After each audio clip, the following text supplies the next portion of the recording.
Hi everyone, मैं हूं कोशिका और आप मुझे देख रहे हैं लर्न स्मार्ट विद शुभकर की क्लासेस से। आई होप आप सब अच्छे होंगे। तो हमने आपके क्लास 12th के सेकंड चैप्टर को शुरू किया था और आज हम वो कंटिन्यू करने वाले हैं। हमने already male and female reproductive system को अच्छे से डिस्कस कर लिया है। आज हम करेंगे कि किस तरह से मेल एंड फीमेल गैमीट्स बनते हैं। ठीक है, आज हम बात करने वाले हैं गैमीटोजेनेसिस की। गैमेटोजेनेसिस में सबसे पहले हम बात करेंगे स्पर्मेटोजेनेसिस की, जो कि है फॉर्मेशन ऑफ स्पर्म। ठीक है, और स्पर्म क्या है? मेल गैमीट है।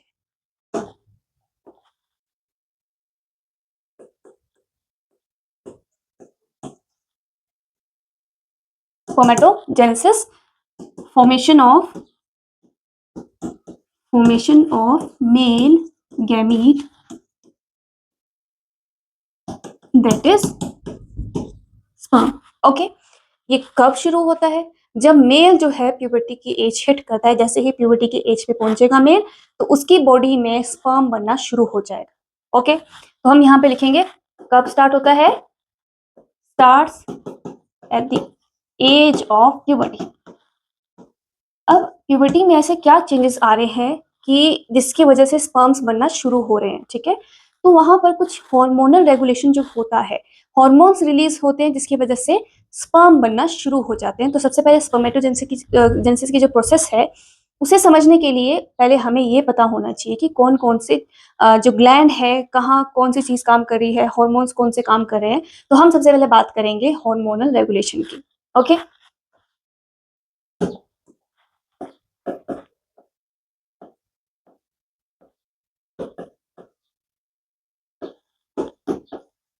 देखो, जैसे ही मेल जो है प्यूबर्टी की एज पे हिट करेगा, पहुंचेगा, ओके, तो उसकी बॉडी में जो हाइपोथैलेमस ग्लैंड है, जो कि मेल एंड फीमेल दोनों में प्रेजेंट होता है, जो कि ब्रेन के पास होता है। ठीक है, तो ये जो ग्लैंड है वो एक हार्मोन रिलीज करता है जिसका नाम है गोनाडोट्रोपिन रिलीजिंग हार्मोन। ओके, जैसे ही देखो, ये जो हार्मोन है ये पहले भी रिलीज कर रहा है हाइपोथैलेमस ग्लैंड, लेकिन प्यूबर्टी की एज पे पहुंचने के बाद क्या करेगा, ये इंक्रीज कर देगा, अमाउंट इंक्रीज कर देगा। ओके, ठीक है, तो सबसे पहले हम लिखेंगे, आगे देखते हैं आगे करके।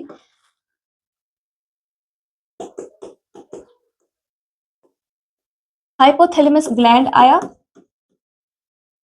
इसने जो पहले से रिलीज हो रहे हार्मोन थे, इंक्रीज्ड अमाउंट में जो है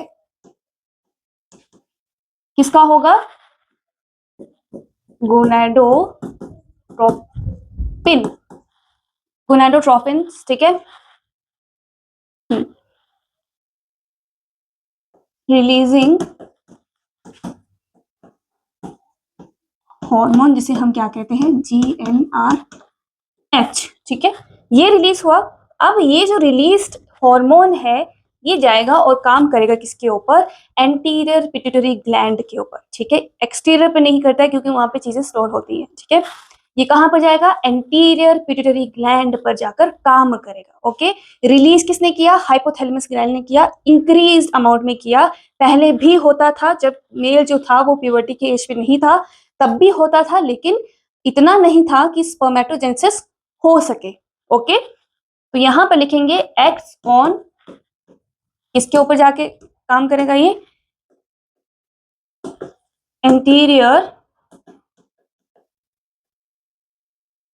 पिट्यूटरी ग्लैंड। ओके, अब ये जाकर क्या किया, इसने पिट्यूटरी ग्लैंड पर काम किया।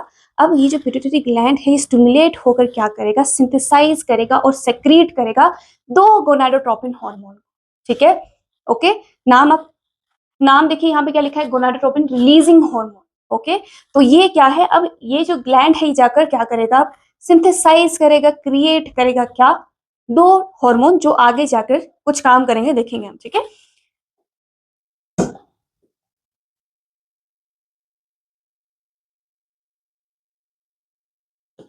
सिंथेसिस एंड रिलीज या फिर सेक्रीट। ओके, गोनाडोट्रोपिन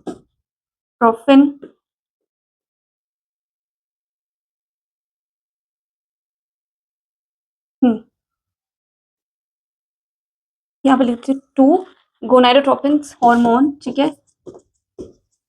ओके, कौन कौन से होंगे अब इसे हम देखते हैं। आगे नेक्स्ट स्लाइड में देखते हैं।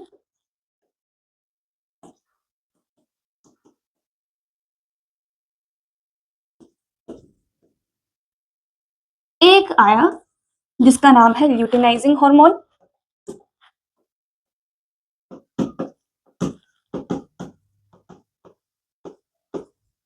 जिसे हम और क्या कहते हैं, LH। दूसरा आया follicle stimulating hormone.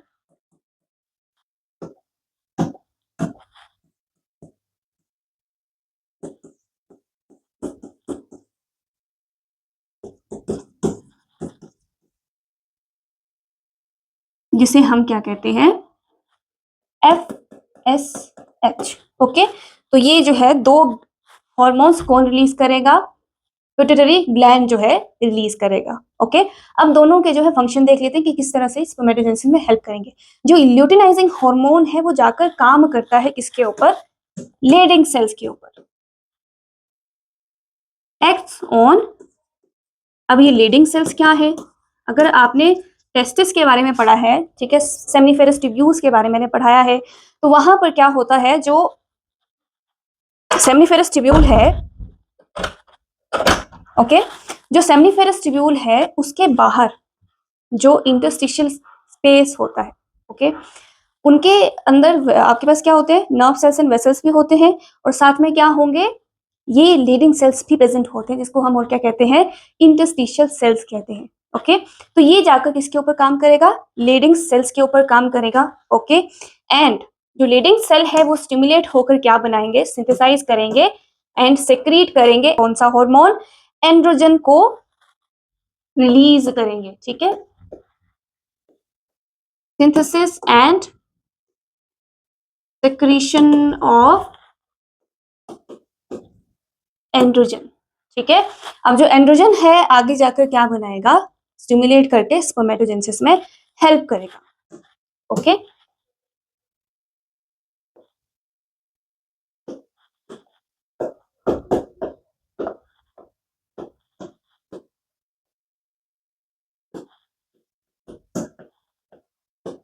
Stimulates spermatogenesis. ठीक है, तो आपको पूरा पता लग गया। गोनाडोट्रोपिन का एक हार्मोन है जिसका नाम है ल्यूटिनाइजिंग हार्मोन। ओके, जिसे हम क्या कहते हैं, LH कहते हैं। वो जाकर काम करेगा किसके ऊपर, सेमिनिफेरस के ट्यूब्यूल्स के जो लीडिंग सेल्स हैं उनके ऊपर जाकर काम करेगा। वो क्या करेंगे, सिंथेसाइज और सेक्रेशन करेंगे किसके, एंड्रोजन की। एंड्रोजन जो है आगे जाकर क्या करता है, स्पर्मेटोजेनेसिस में हेल्प करता है स्पर्म्स बनाने में। ओके, अब दूसरा भी तो है, एक और जो है हमारे पास हार्मोन जो है बचा हुआ है। अब इसका क्या काम है, ये जो है ये जाकर काम करेगा किसके ऊपर, सर्टोली सेल्स के ऊपर, जो कि कहाँ प्रेजेंट है, सेमिनिफेरस ट्यूब्यूल के अंदर प्रेजेंट है। ओके, ठीक है, ये रिलीज हुआ, एक्ट ऑन किसके ऊपर, सर्टोली सेल्स के ऊपर। ठीक है, और रेगुलेट करेगा ऐसे कुछ फैक्टर्स। ठीक है, जो सर्टोली सेल्स है वो कुछ सिक्रीट करेंगे, कुछ ऐसे फैक्टर्स जो हैं सिक्रीट होंगे। ठीक है, जो कि किसमें हेल्प करेगा, स्पर्मियोजेनेसिस में हेल्प करेगा, स्पर्मेटोजेनेसिस में नहीं, स्पर्मियोजेनेसिस में। ओके, ये जब आप स्पर्मेटोजेनेसिस पूरी जो प्रोसेस है उसे पढ़ोगे तब आपको पता लग जाएगा कि स्पर्मियोजेनेसिस क्या है। ठीक है,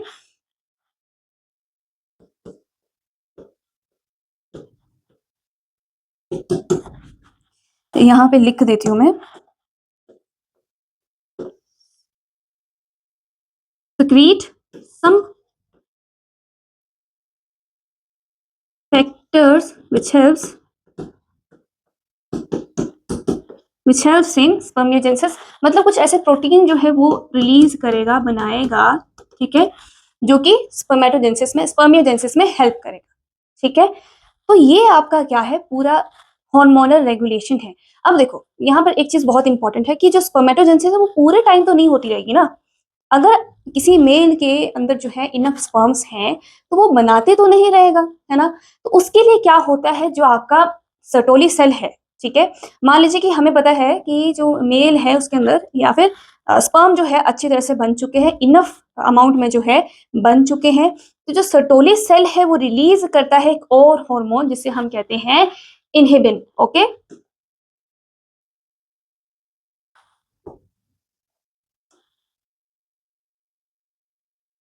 कुछ हुआ भी क्या,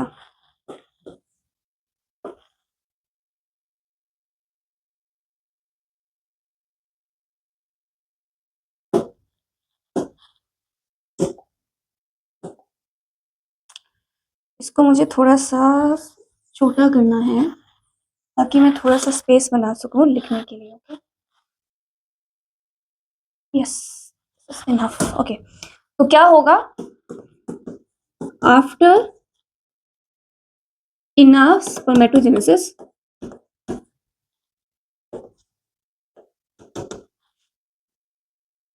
Sertoli cell secrete a hormone.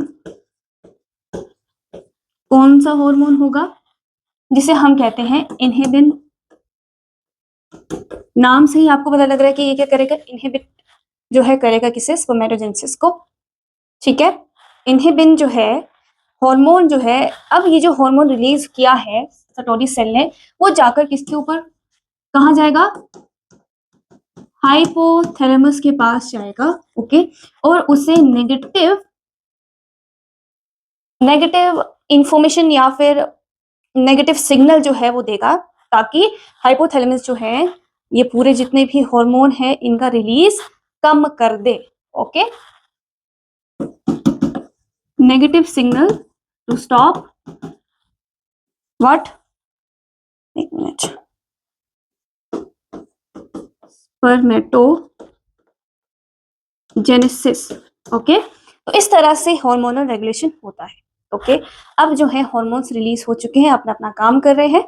अब हम देखेंगे कि किस तरह से गैमीट बनता है। ओके, अब बात करेंगे स्पर्मेटोजेनेसिस की। क्या होगा, स्पर्मेटोजेनेसिस। ठीक है, स्पर्मेटोजेनेसिस में क्या होता है, जो मेल जर्म सेल है, ठीक है, जो कि प्रेजेंट होता है किसमें, सेमिनिफेरस ट्यूब्यूल में, है ना, वहां पर प्रेजेंट होता है। तो जैसे सर्टोली सेल क्या करता है, नरिशमेंट देता है जर्म सेल को, तो जो जर्म सेल है उसका क्या काम है, वो स्पर्म बनाएगा, वही जो है स्पर्मेटोजेनेसिस करता है। ठीक है, तो यहाँ पर आ गया एक, हमने ले लिया जर्म सेल, जिसे हम कहते हैं स्पर्मेटोगोनिया, मेल जर्म सेल। ठीक है, क्या कहते हैं हम इसे, स्पर्मेटोगोनिया। ये कैसा होगा, प्लॉइडी क्या होगी, क्योंकि ये क्या है, गैमीट फॉर्मिंग जो है सेल है, तो ये क्या करेगा, हमेशा कैसा होगा, डिप्लॉइड होगा। जो भी गैमीट बनाता है वो कैसा होता है, डिप्लॉइड होता है, और साथ में क्रोमोसोम कितने होंगे, 46 क्रोमोसोम यहाँ पर प्रेजेंट होंगे। ठीक है, ओके, साथ साथ में जो है यहाँ पर डायग्राम भी बनाते रहते हैं। ये आपका एक जर्म सेल आ गया।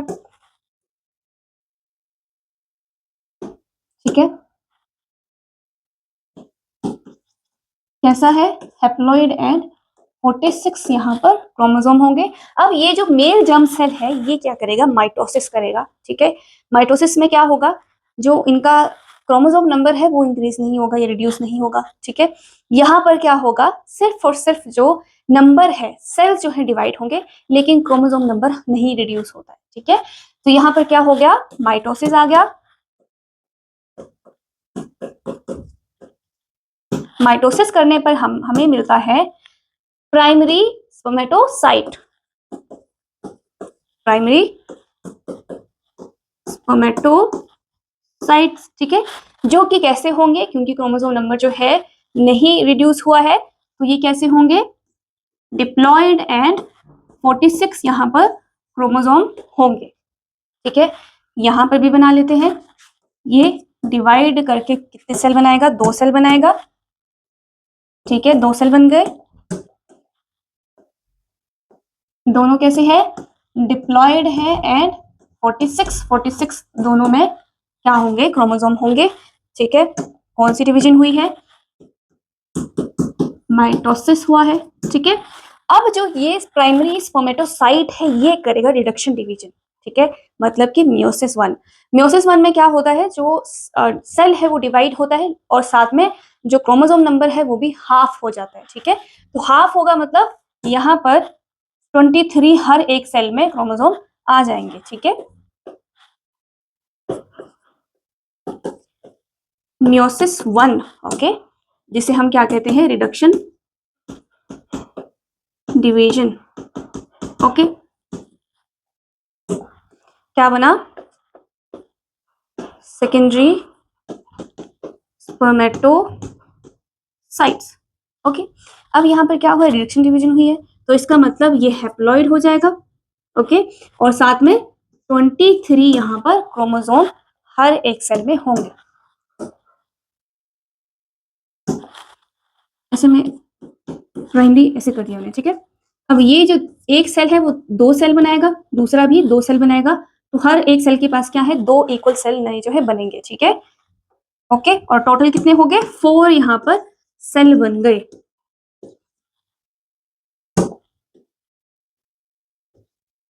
जिसकी प्लॉइडी क्या होगी, हैप्लॉइड हैप्लॉइड हैप्लॉइड एंड 23 23 23 हर एक में क्या होंगे, क्रोमोसोम प्रेजेंट होंगे। कौन सी डिवीजन हुई, मियोसिस 1। ओके, ये क्या आ गया हमारा, सेकेंडरी स्पर्मेटोसाइट आ गया। अब ये जो सेकेंडरी स्पर्मेटोसाइट है ये फिर से मियोसिस 2 करेंगे, लेकिन मियोसिस 2 में क्या होता है, मियोसिस 2 में क्रोमोसोम अब और ज्यादा हाफ नहीं होता है, मतलब यहाँ पर क्रोमोसोम नंबर जो है चेंज नहीं होंगे, ठीक है। 23 है तो 23 ही रहेंगे। ओके, और डिवीजन हो जाएगी, ठीक है। यहाँ पे आया मियोसिस 2, क्या बना, अब बनेगा हमारा स्पर्मेटेड, ठीक है। क्या बना, स्पर्मेटेड बना, जो कि कैसा है, हैप्लॉइड है एंड 23 यहाँ पर क्रोमोसोम प्रेजेंट होंगे। ये भी 2 बनाएगा सेल, ये भी 2 स्पर्मेटेड बनाएगा, ये भी, ये भी, ये भी। कितने बन गए टोटल, 1 2 3 4 5 6 7 एंड 8 जो है यहाँ पर स्पर्मेटेड बन गए। ओके, लेकिन आपके जो आपकी जो एनसीईआरटी है उसमें कहा है 4 इक्वल, वहां पर कंफ्यूज नहीं होना है। 4 इक्वल का मतलब है कि यहाँ पर जो सेल थे, ठीक है, हर एक सेल ने, ये जो सेल थे इन्होंने कितने बनाए, 4 बनाए। अब ये जो ये वाला सेल है इसने कितने कितने बनाए, 1 2 3 एंड 4 बनाए, ठीक है। और ये वाला सेल है इसने कितने बनाए, 1 2 3 4 बनाए, और टोटल कितने हमारे पास स्पर्मेटेड बने हैं, 8 बने हैं। मतलब कि एक मेल जर्म सेल कितने स्पर्म्स बना सकता है, 8 बना सकता है, ठीक है। ओके, स्पर्मेटेड ही है। अब देखो, मैंने आपको एक टर्म बताई थी जब मैंने आपको हार्मोनल रेगुलेशन करवाया, वहां पर कहा था कि ऐसा जो है स्पर्मियोजेनेसिस होता है, वो क्या है। अब आप देख पा रहे हो जो स्पर्मेटेड बने हैं वो राउंड है, क्या आपको इनके टेल दिख रही है, नहीं दिख रही है, नहीं बनाई है मैंने, ना ही स्पर्म की शेप है। तो उस शेप को लाने के लिए, मतलब स्पर्मेटेड से स्पर्म बनाने के लिए जो हार्मोन था FHS, जो हम FSH जो हमारा हार्मोन था वो रिलीज होता है, वो जाकर क्या करेगा, स्पर्मेटेड पर काम करेगा और बनाएगा स्पर्म, ठीक है। यहां तक जितनी भी प्रोसेस थी इसे हम कहते हैं स्पर्मेटोजेनेसिस, ठीक है।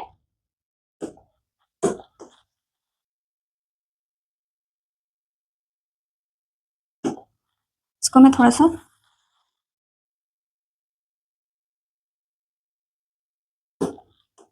एक मिनट,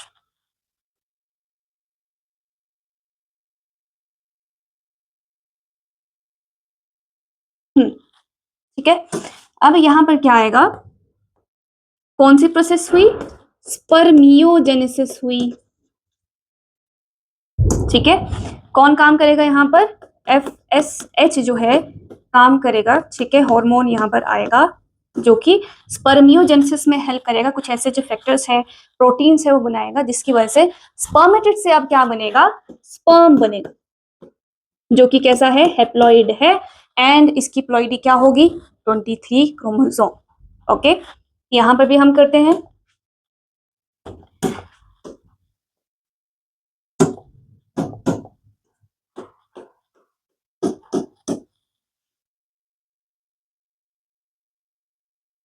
कुछ इस शेप के जो है अब हमारे क्या बन जाएंगे, फॉर्म बन जाएंगे। ओके, ठीक है। ये क्या है, हैप्लॉइड है एंड 23 क्रोमोसोम हर एक स्पर्म में प्रेजेंट है, ठीक है। कितने बने हैं, 8 बने हैं, ठीक है। तो ये जो है ये स्पर्मेटेड से स्पर्म बनने की कंडीशन को हम क्या कहते हैं, स्पर्मेटोजेनेसिस। और बाकी जितनी भी प्रोसेसेस इसके अंदर हुई है उसे हम कहते हैं स्पर्मेटोजेनेसिस। ये क्या है, स्पर्मियोजेनेसिस। दोनों में आपको आई थिंक अब जो है फर्क पता चल चुका होगा। ओके, अब ये जो स्पर्म बना है ना, वो क्या करेगा, सीधे तो रिलीज नहीं होगा, रिलीज होगा लेकिन तभी होगा जब इंट्रैक्शन होगी, कोइटस होगा, ठीक है, तब होगा। तो ये क्या करते हैं, जो स्पर्म है वो जाकर सर्टोली सेल्स में अपना हेड जो है क्या कर देते हैं, एम्बेड कर देते हैं, मतलब उसके अंदर डाल देंगे, ठीक है। मैं आपको इसकी पिक्चर दिखा दूंगी, ठीक है। जो स्पर्म का हेड है वो जो है किसके अंदर आ जाएगा, सर्टोली सेल्स के अंदर आ जाएगा और वहां से नरिशमेंट लेता रहेगा। और जैसे ही स्पर्म जो है रिलीज होगा तो वो बाहर आ जाएगा, मतलब रिलीज होने का टाइम आ जाएगा, ठीक है। तो रिलीज हो जाएगा सेमिनिफेरस ट्यूब्यूल से और उसे हम कहते हैं स्पर्मिएशन। स्पर्मिएशन क्या है,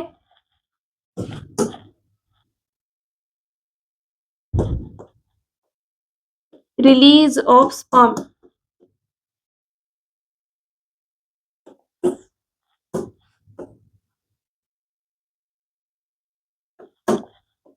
of sperm from seminiferous tubules, okay. उस प्रोसेस को हम क्या कहते हैं, स्पर्मिएशन, ठीक है। इतना पता लग गया, ठीक है। स्पर्म को हम और क्या कहते हैं, स्पर्मेटोजोआ।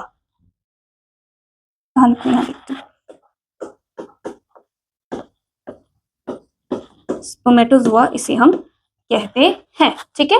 तो ये पूरी प्रोसेस आपकी किसकी आ गई, स्पर्मेटोजेनेसिस की आ गई। क्या क्या हुआ, मेल जर्म सेल आया, ठीक है, जिसको हम क्या क्या कहते हैं, स्पर्मेटोगोनिया कहते हैं। उसके बाद जो है जो कि कैसा होगा, डिप्लॉयड होगा, 46 क्रोमोसोम होंगे, वो मियोसिस करेगा, डिवीजन करके प्राइमरी स्पर्मेटोसाइट बनाएगा जो कैसा है, डिप्लॉयड है, एंड 46 यहाँ पर क्या होंगे, क्रोमोसोम प्रेजेंट होंगे। और ये जो प्राइमरी स्पर्मेटोसाइट है ये क्या करेगा, रिडक्शन डिवीजन करेगा, मियोसिस 1 करेगा और सेकेंडरी स्पर्मेटोसाइट बनाएगा जो कि कैसा होगा, हैप्लॉइड होगा और क्रोमोसोम रिड्यूस हो जाएंगे 46 से हाफ होकर 23 जो है क्रोमोसोम हो जाएंगे। फिर जो सेकेंडरी स्पर्मेटोसाइट है वो मियोसिस 2 करेगा, यहाँ पर जो है डिवीजन होगी लेकिन रिडक्शन डिवीजन नहीं होगी, मतलब क्रोमोसोम नंबर अब इससे ज्यादा रिड्यूस नहीं होंगे, हाफ नहीं होंगे, ठीक है। और क्या बनाएंगे, स्पर्मेटेड बनाएंगे जो कि कैसे हैं, डिप्लॉयड हैं एंड सॉरी हैप्लॉइड है एंड 23 क्रोमोसोम है। और हर एक जो मेल जर्म सेल है वो कितने बना सकता है, 8 स्पर्मेटेड बना सकता है, मतलब कितने स्पर्म बनेंगे, 8 स्पर्म्स बन सकते हैं, ठीक है, ओके।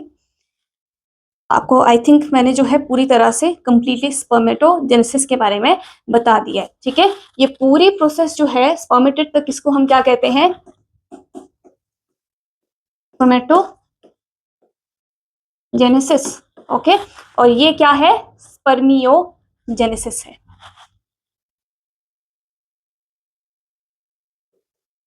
ये वैसे भी आपको समझ नहीं आने वाला, ठीक है।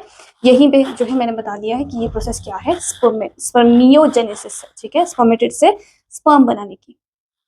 आई थिंक मैंने आपको सब कुछ बता दिया है। अब हम बढ़ते हैं फीमेल गैमीट के ऊपर। नेक्स्ट क्या है, oogenesis कैसे होती है, oogenesis क्या है, formation of female gamete that is ovum या फिर एग, ओके। इससे पहले ना आप एक बार जो डायग्राम मैं आपको बताने वाली थी, ठीक है, सेमिनिफेरस ट्यूब्यूल का जो, जिसमें कि स्पर्म जो है सर्टोली सेल्स में अपना हेड जो है घुसा कर रखते हैं, वो देखते हैं, उसको एक बार देख लेते हैं हम, ठीक है। एक्चुअली ना स्पर्मेटोजेनेसिस को ही हम एक बार रीड कर लेते हैं अच्छे से, ओके।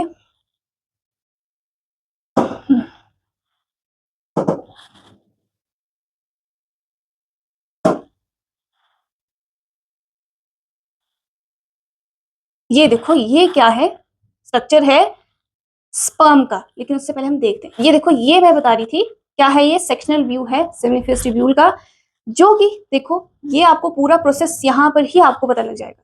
ये क्या है, ये हमारे स्पर्मेटोगोनियम है, ठीक है, जो कि क्या है, स्पर्मेटोगोनिया है, मतलब जर्म सेल है, मेल जर्म सेल है। ये जो है ये वाले सर्टोली सेल्स हैं, ठीक है। अब यहाँ पर देखो, ये हमारे प्राइमरी स्पर्मेटोसाइट आगे, ये हमारे क्या आगे, सेकेंडरी स्पर्मेटोसाइट आगे, ये हमारे क्या है, स्पर्मेटेड है, ठीक है, जिसमें अभी आपको स्पर्म जैसे दिख रहे हैं। तो ये क्या है, ये स्पर्मेटो जोआ है मतलब स्पर्म है, ठीक है। और आप क्लियरली देख पा रहे हैं जो सटोली सेल है उसके अंदर स्पर्म ने अपना हेड जो है घुसाया हुआ है, ठीक है, ताकि जब तक कि वो रिलीज ना हो तब तक वो यहाँ से क्या लेता रहे, नरिशमेंट लेता रहे, क्योंकि सटोली सेल्स क्या करते हैं, नरिशमेंट प्रोवाइड करते हैं, ठीक है। इतना लग गया पता। और जैसे ही ये यहाँ से रिलीज होगा उस कंडीशन को हम क्या कहते हैं, स्पर्मिएशन, ठीक है। जब वो सेमिनिफेरस ट्यूब्यूल से बाहर निकलेगा उस कंडीशन को हम कहते हैं spermiation, okay. In testis, the immature male germ cell, that is spermatogonia, produce sperms by spermatogenesis, okay, that begins at puberty। हमने बताया, ठीक है। जो स्पर्मेटोगोनिया है वो क्या करता है, किसके कहाँ प्रेजेंट होता है, वॉल के ऊपर, सेमिनिफेरस ट्यूब्यूल के, हमने पढ़ा है, ठीक है।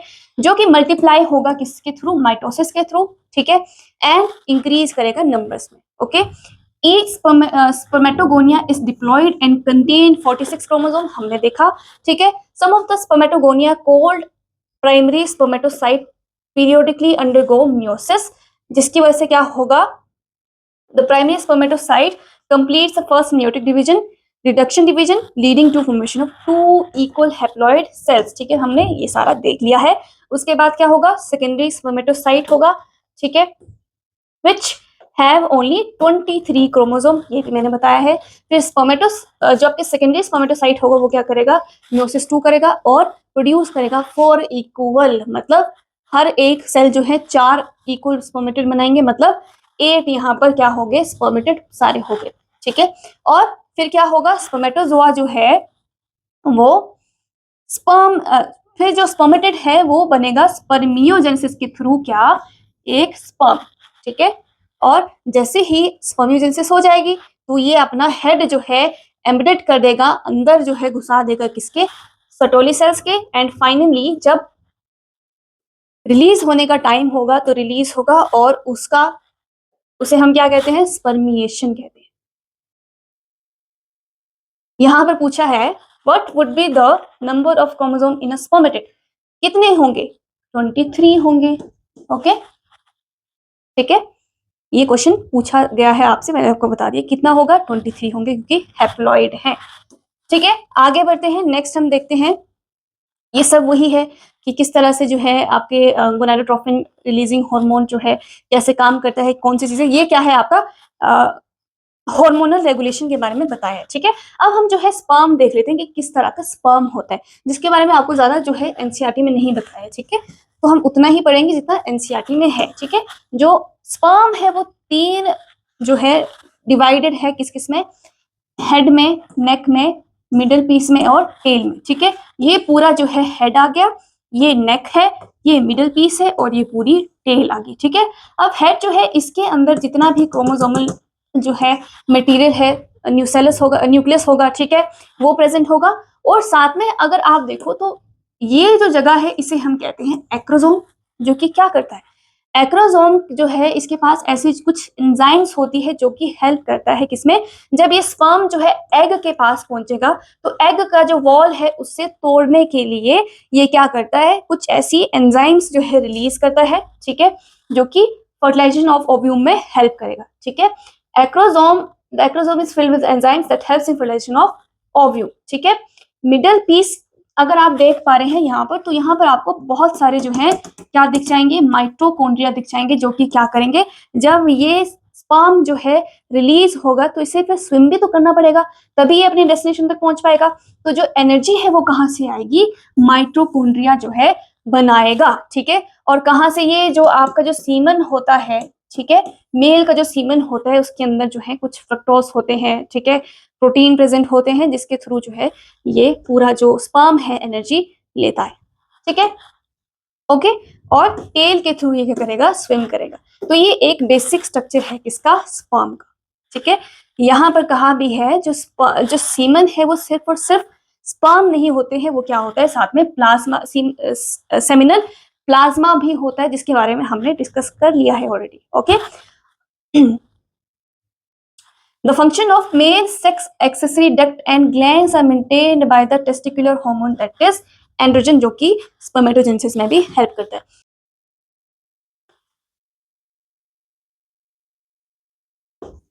गैमीट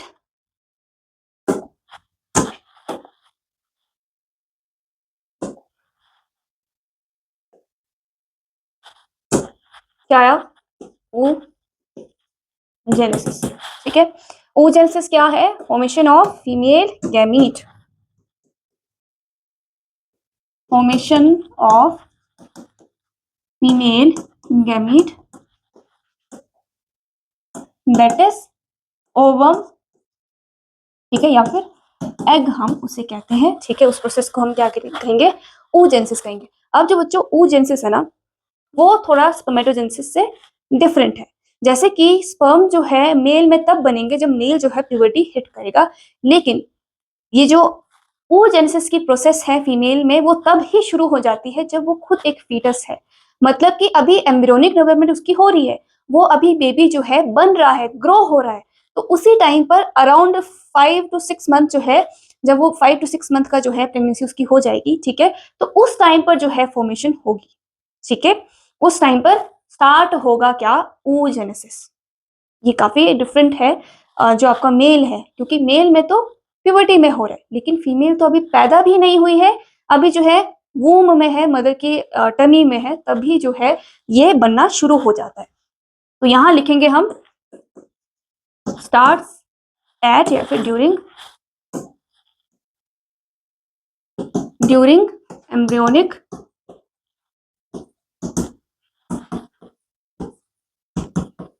डेवलपमेंट ऑफ फीमेल, ठीक है।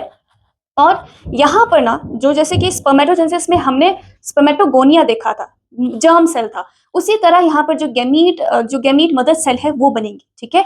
और हर एक फीमेल की जो ओवरी है, फीटल ओवरी है, उसमें ऑलमोस्ट मिलियंस में जो है क्या बनते हैं, जो oogonia है वो बनते हैं, ठीक है। जो मदर सेल है वो बनता है, ठीक है। और ये जो मदर सेल है वो बर्थ के बाद ना ही बन सकता है ना ही ऐड हो सकता है, मतलब जितने भी बनेंगे वो पैदा होने से पहले ही बनेंगे, उसके बाद नहीं बन सकते, ठीक है। ये हम लिख लेते हैं।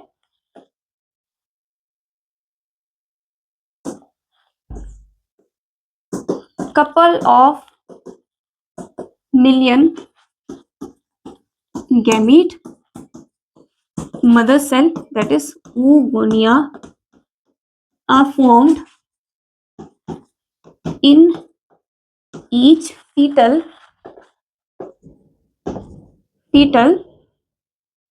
ओवरी, फीटस की ओवरी में। अब हम देखते हैं कि किस तरह से बनते हैं, ठीक है। oogenesis में जो गैमीट मदर सेल है वो आएगा,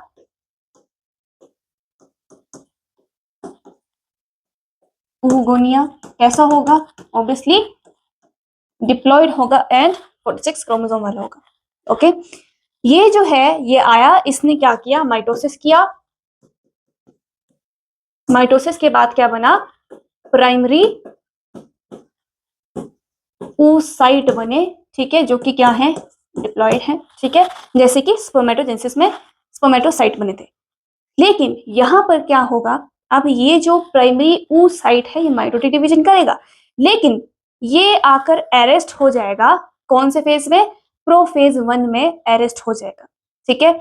और तब तक जो है अरेस्टेड रहेगा, मतलब कि डिवीजन नहीं करेगा जब तक कि जो फीमेल है वो बर्थ ना ले ले, और फिर प्यूबर्टी के एज पर आकर जो है ये क्या होगा, फिर से कंटिन्यू होगा, मतलब यहाँ पर एक रेस्ट जो है फेज आप कह सकते हैं हो रहा है, ठीक है।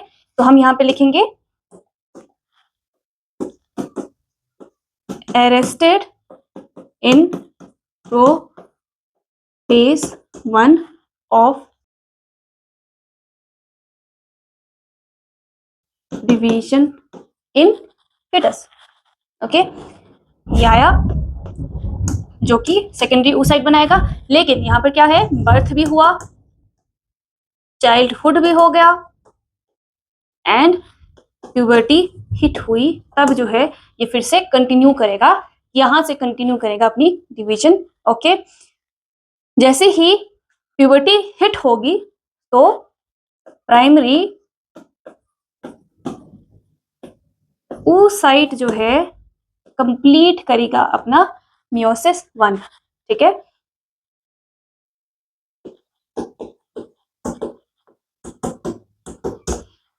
मियोसिस 1 कंप्लीट करने के बाद ये क्या बनाएगा, आफ्टर प्यूबर्टी, इसको मैं थोड़ा सा शॉर्ट कर देती हूँ।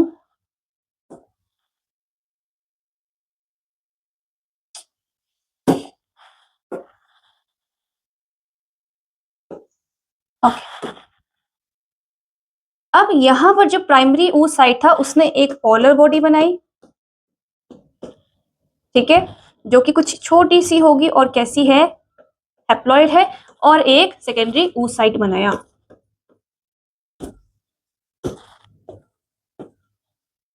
ठीक है, वो कैसा होगा, क्योंकि म्योसिस 1 कंप्लीट हुई है तो रिडक्शन डिवीजन होगी, और ये कैसा होगा, हैप्लॉइड होगा और साइज में थोड़ा बड़ा होगा, किससे, पोलर बॉडी से।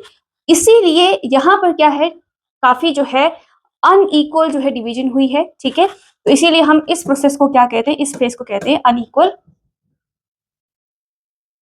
डिवीजन, क्योंकि एक छोटी सी पोलर बॉडी बनी है और एक बहुत ही बड़ा सेकेंडरी oocyte बना है। ठीक है, अब ये जो पोलर बॉडी है वो डीजेनरेट हो जाती है, ऐसा हम जो है मानकर चलते हैं, क्योंकि अभी तक क्लैरिफाई नहीं हुआ है कि ये इसका क्या होता है। ठीक है, तो जो ये सेकेंडरी oocyte है, अब ये क्या बनाएगा, एक और सेकेंड पोलर बॉडी बनाएगा।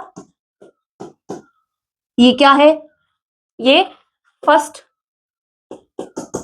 पोलर बॉडी है, सेकेंड पोलर बॉडी बनी, और साथ में क्या बनेगा, ओवम बनेगा, मतलब कि फीमेल गैमेट बन जाएगा, जो कि कैसा है, हैप्लॉइड है। ठीक है, इसको भी थोड़ा सा ऊपर करते हैं।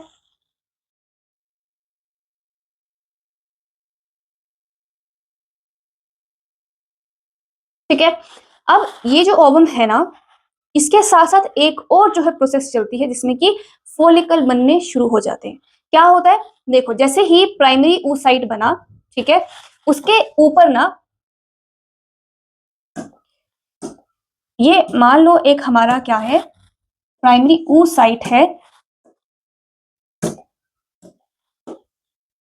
ओके, इसके ऊपर एक लेयर आना शुरू हो जाती है, वो लेयर है ग्रेन्युलोसा सेल की। ठीक है, ये जो प्राइमरी oocyte है वो सराउंड हो जाएगा कौन सी लेयर के साथ, ग्रेन्युलोसा सेल की लेयर के साथ।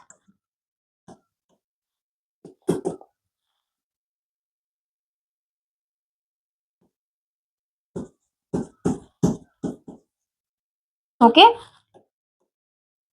Layer of granulosa cell. ठीक है, और अंदर क्या है, प्राइमरी oocyte है। ठीक है, इस तरह से मैंने जो है मेंशन कर दिया प्राइमरी। ओके, तो ये क्या बन गया, हमारा प्राइमरी फॉलिकल बन गया। क्या बन गया, ये साथ साथ में प्रोसेस हो रही है, जैसे जैसे जो है चीजें हो रही हैं उसी तरह से फॉलिकल भी बनेगा, प्राइमरी फॉलिकल बन गया। ओके, अब ये जो प्राइमरी फॉलिकल बना है, ठीक है, इस प्राइमरी फॉलिकल के बाहर जो है और सारी जो है सेल की लेयर बनती जाएगी। ठीक है, इस तरह से ये प्राइमरी oocyte आ गया, उसके ऊपर और सारी जो है ग्रेनुलोसा सेल की लेयर बनती जाएगी, न्यू थीका बनते रहेंगे। ठीक है, तो ये बन जाएगा हमारा सेकेंडरी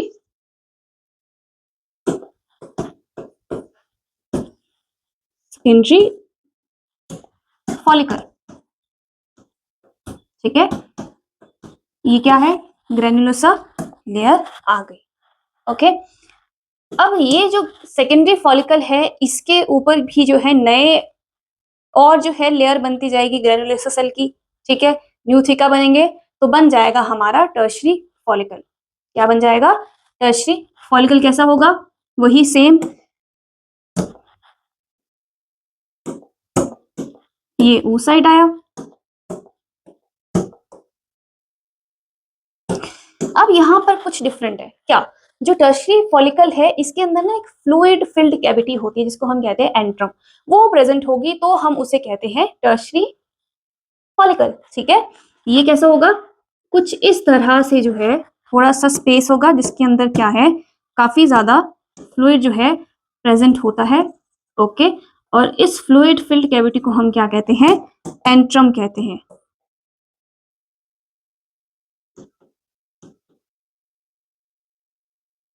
एंट्रम क्या है, एक मिनट,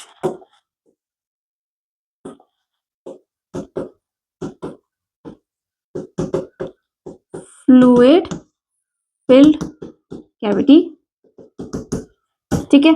और इसके बाहर जो है और सारे लेयर जो है होंगे सेल के।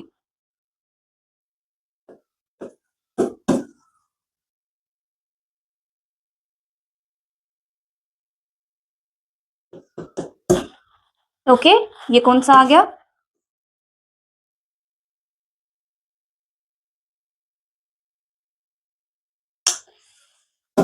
इतना ही करते हैं।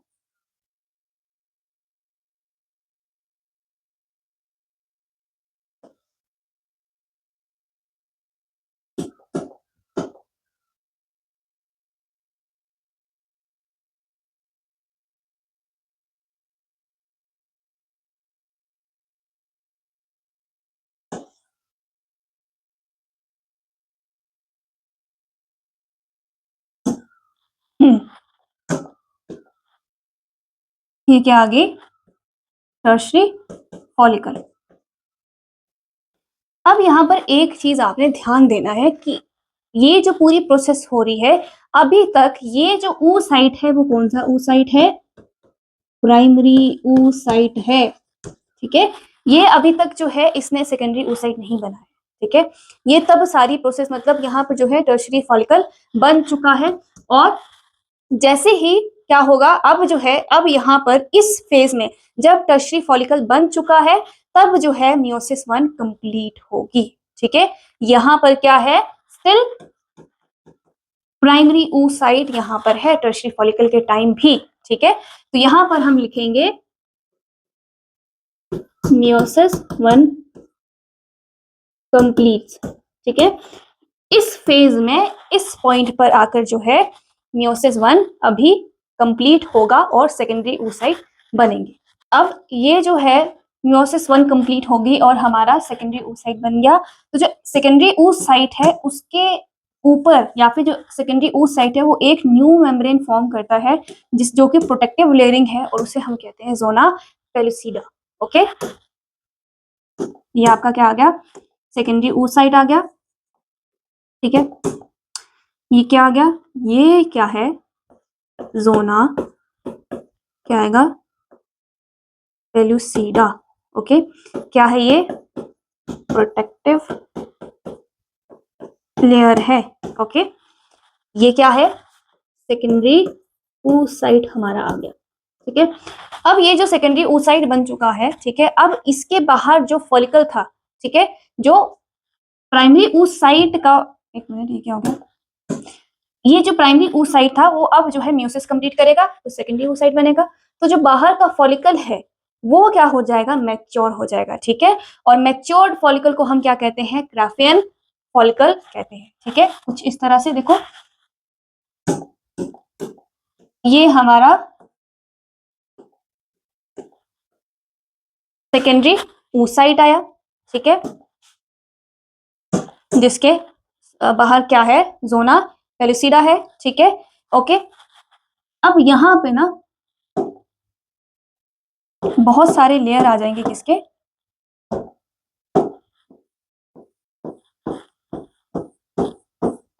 ग्रेन्युलोसा सेल के।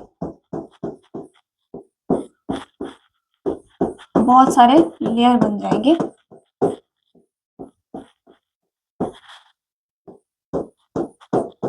ठीक है। और अब ये जो टर्शरी फॉलिकल था जिसके अंदर क्या था? प्राइमरी था, उसके अंदर सेकेंडरी oocyte आ गया, ठीक है। और ये क्या है? मैच्योर्ड फॉलिकल है, जिसे हम और क्या कहते हैं? ग्राफियन फॉलिकल कहते हैं।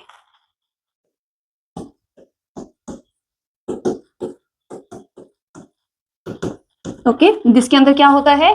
सेकेंडरी oocyte होता है, ठीक है, जो कि ओवम है। क्योंकि हमने देखा है जो oocyte है, सेकेंडरी oocyte है, वो क्या करता है? उसके अंदर एक पोलर बॉडी होती है और एक ओवम होता है, ठीक है। अब जो पोलर बॉडी है इसके बारे में हमें नहीं पता कि उसका क्या होता है, डीजनरेट हो जाता है कि क्या होता है, वही हमें नहीं पता, वो अभी तक नहीं जो है पता है, ठीक है। तो अब ये जो ग्राफियन फॉलिकल है वो रिलीज करेगा किसे? सेकेंडरी oocyte को, मतलब ओवम को, ठीक है। और रिलीज करने को हम क्या कहते हैं, ओव्यूलेशन कहते हैं, ठीक है। ग्रेफिन फॉलिकल से सेकेंडरी, ये जो ग्रेफिन फॉलिकल है ये रप्चर हो जाएगा, ठीक है, और ऊस साइड जो है, सेकेंडरी ऊस साइड या फिर ओवम जो है, यहाँ पर कंफ्यूज नहीं होना है, सेकेंडरी ऊस साइड से ही ओवम बनता है, ठीक है, ये आया, ठीक है। रप्चर ऑफ ग्राफियन फॉलिकल क्या होगा, रिलीज ऑफ सेकेंडरी ऊस साइड, ठीक है, और इस प्रोसेस को हम क्या कहते हैं, ओव्यूलेशन, ओके। ओव्यूलेशन होने के बाद जो है ये क्या करेगा, ओव्यूल, ओव्यूलेशन क्या करेगा, ओवम जो है जाएगा कहां पर, साइट ऑफ फर्टिलाइजेशन,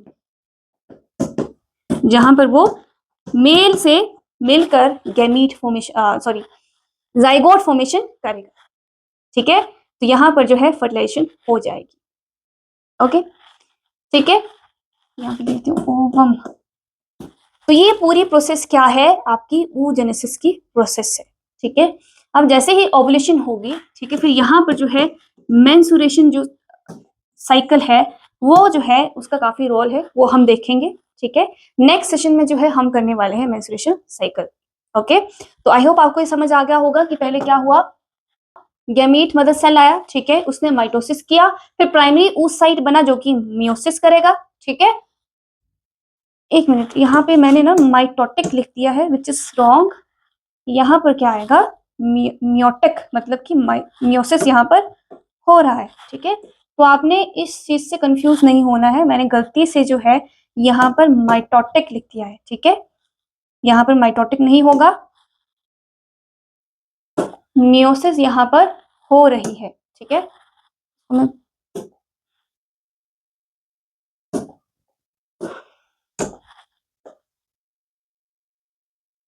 ये तो काफी ऑफ मियोटिक डिवीजन, ठीक है, मियोटिक है, माइटोटिक डिवीजन नहीं है, ठीक है। दो बार जो है माइटोसिस नहीं हो सकता है, ऑलरेडी ऊपर जो है माइटोसिस हो चुका है, अब यहाँ पर क्या है, मियोसिस हुआ, ठीक है, मियोसिस 1 का जो है प्रोसेस शुरू हुआ, लेकिन प्राइमरी उस साइड अरेस्ट हो जाता है कहाँ पे, प्रोफेज 1 में, और अब यहाँ पर बर्थ हो जाएगा, फीमेल का चाइल्डहुड हो जाएगा और प्यूबर्टी में आ जाएगी, और जैसे ही प्यूबर्टी हिट करेगी तो जो प्राइमरी ऊस साइट है वो वापस से कंटिन्यू करेगा डिवीजन और कंप्लीट करेगा मियोसिस 1, ठीक है। मियोसिस करने से उसमें क्या आया, अनइक्वल डिवीजन हुई, एक फर्स्ट फॉलो बॉडी बनी और सेकेंडरी ऊस साइट बना, ठीक है। अब जो सेकेंडरी ऊस साइट है वो क्या बनाएगा, एक फॉलो बॉडी बनाएगा और एक ओवम बनाएगा, ठीक है। और फिर इस तरह से साथ साथ में जो है फॉलिकल्स भी बन रहे हैं, ठीक है, प्राइमरी बना, सेकेंडरी बना एंड टर्शरी बना, ओके। फिर जैसे ही टर्शरी फॉलिकल बनेगा तो मियोसिस 1 जो है कंप्लीट हो जाएगी और सेकेंडरी ऊस साइट जो है बन जाएगा, जिसके अंदर एक प्रोटेक्टिव लेयरिंग भी है, ठीक है। उसके बाद ग्रिफिन फॉलिकल बनेगा, ग्रिफिन फॉलिकल रिलीज होगा, रप्चर होगा, रिलीज करेगा सेकेंडरी oocyte को, ओवुलेशन होगा एंड फर्टिलाइजेशन हो जाएगा, ठीक है। एक बार जो है हम चेक कर लेते हैं कि आपके एनसीईआरटी में क्या कहा है, ठीक है। ये देखो, the process of formation of mature female gamete is oogenesis, जो कि काफी डिफरेंट है स्पर्मेटोजेनेसिस से, मैंने आपको बता ही दिया है, ठीक है। ये कब इनिशिएट होता है, जब एम्ब्रियोनिक डेवलपमेंट होती है, ठीक है, और जो बनाता है वो क्या है, गैमीट मदर सेल, जो कि मिलियंस में बनता है, ठीक है। और आगे जाकर जब फीमेल जो है प्यूबर्टी तक पहुंचेगी तो 80 से 60 के जो है प्राइमरी फॉलिकल्स जो हैं बचते हैं, किसमें, ओवरी में, ठीक है। बर्थ में जो है लार्ज नंबर ऑफ फॉलिकल्स जो है डीजेनरेट हो जाते हैं, बर्थ के टाइम पे मिलियंस होते हैं, जैसे जैसे वो बड़ी होती है तो वो डीजेनरेट हो जाते हैं और इतने बचते हैं, ठीक है। इसीलिए जो है कुछ एज के बाद जो है फीमेल प्रेग्नेंट नहीं हो पाती है, ठीक है। तो प्राइमरी फॉलिकल जो है वो सराउंड हो जाता है more layer of granulosa cell and new theca यहाँ पर आ जाता है और सेकेंडरी फॉलिकल बन जाता है। टर्शरी फॉलिकल जो है किससे डिफरेंशिएटेड है, एक फ्लूइड फिल्ड कैविटी होती है एंट्रम, ठीक है, जो कि फॉलिकल, टर्शरी फॉलिकल में प्रेजेंट होती है, ठीक है। अब यहाँ पर जो है क्या हो जाएगा, सेकेंडरी oocyte बन जाएगा, ठीक है, मियोसिस 1 कंप्लीट हो जाएगी, सेकेंडरी oocyte जो है रिलीज होगा और ओवुलेशन होगा, फर्टिलाइजेशन होगा, फर्टिलाइजेशन के टाइम पर जो है मियोसिस 2 होती है। नेक्स्ट हम पढ़ेंगे क्या, आपका मेंस्ट्रुअल साइकिल, ये देखो ये क्या है, यहाँ पर ये ओवरी का जो है क्या है सेक्शनल व्यू है, यहाँ पर आप सब देख पाएंगे क्या क्या है। एक तो कुछ ऐसे, ये जो है ब्लड वेसल्स है, ठीक है, ये आपका क्या है प्राइमरी फॉलिकल है, जिसमें आप ये क्या है, ये प्राइमरी ऊ साइड आ गया, ये ग्रैन्युलोसा लेयर आ गया, ठीक है। ये आपका सेकेंडरी कहाँ है, सेकेंडरी फॉलिकल भी यहीं कहीं होगा, ठीक है। ये क्या है, ये देखो टर्शियरी फॉलिकल है, ओके, इसके अंदर जो है क्या है कैविटी है, ठीक है, एंट्रम, ओके। और ये मेच्योर्ड एक क्या आ गया फॉलिकल आ गया, ग्राफियन फॉलिकल। और ये देखो ये जब जो ग्राफियन फॉलिकल है रप्चर होगा, फट जाएगा, तो यहाँ से ओवम या फिर सेकेंडरी oocyte रिलीज होगा, ठीक है। तो ये पूरा आपका डायग्राम आ गया, ओके। तो आई होप आपको जो है गैमेटोजेनेसिस अच्छे से समझ आ गया होगा। मैंने जो है काफी इजी वे से आपको समझाने की कोशिश की है, ठीक है। और आई होप आपको ये समझ आया हो। अगर आपको वीडियो अच्छी लगी हो तो वीडियो को लाइक करना ना भूलें, कमेंट करना ना भूलें एंड शेयर करना ना भूलें। और साथ में अगर आप नए हैं तो हमारे चैनल को सब्सक्राइब कर दीजिए, बेल आइकन को दबा दीजिए। और मिलते हैं नई वीडियो के साथ, तब तक के लिए थैंक यू।